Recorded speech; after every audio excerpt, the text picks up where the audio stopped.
remove terminal negative battery. Kita nak reset ECU, biarkan 15 ke 30 minit lah, macam tu. Sebab timing tak betul. Timing sekejap rendah, sekejap tinggi. Sebab sensor semua dah settlekan dah cuci lah. Kalau siapa yang ada cuci total body pun boleh buat ni reset ECU ni.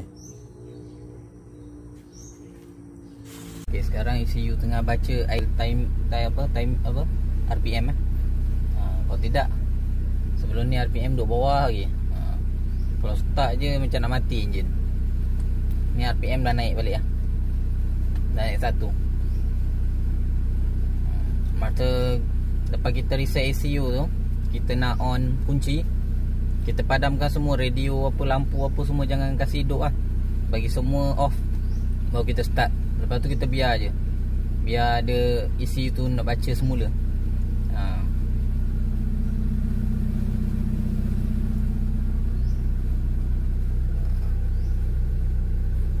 Steering pun dah tak gegar dah.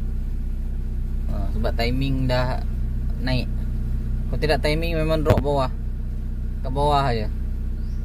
Bawah daripada satu, bawah dekat separuh apa tu ni, separuh daripada ni, dekat bawah ni, kat sini. Dia dekat nak sampai bawah ni. Lepas tu bila on aircon je mati-mati. Ni alhamdulillah dah naik balik lah. Timing dah naik balik. Maintain dia.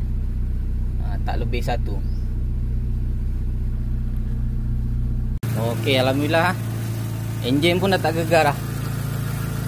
Alhamdulillah. Lepas reset ECU, settle semua masalah. Masalah enjin gegar, timing tak betul, kejap rendah, kejap tinggi.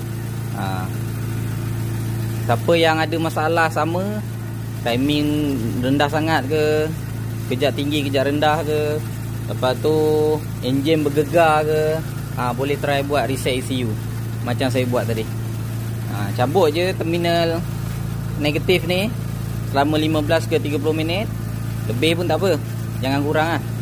Lepas tu dah settle, pasang balik, masuk kunci, padam semua radio ke apa benda ke, lampu-lampu semua. Lepas tu start enjin. Start enjin, biarkan je, biarkan dia running.